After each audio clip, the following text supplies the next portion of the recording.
ఈరోజు prawns curry చేసా.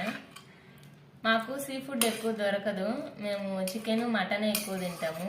మా హస్బెండ్ వీళ్ళకి బాగా దొరుకుతుంది, వీళ్ళు ఎక్కువ తింటారు. కానీ నాకు ఇది చేయని రాదని ఎప్పుడు చెయ్యను నేను. ఈరోజే చేసిన కూర ఎట్టుందో వీళ్ళు చెప్పాలా, నాకైతే నచ్చింది. దీన్ని ఎట్లా చేస్తారో కూడా తెలియదు నాకు, యూట్యూబ్లో చూసే చేసిన నేను. వీడియో కూడా పెడతా, మీరు చూడండి. సామెలతో అన్నం చేశారు ఈరోజు. ఇవి రెండే, ఈరోజు ఇంకేం వండలేదు, ఓపిక కూడా లేదు. సండే అయితే ఎక్కువ పని అయిపోతుంది. బాగుందా? అన్నం బాగా కాలుతుంది కానీ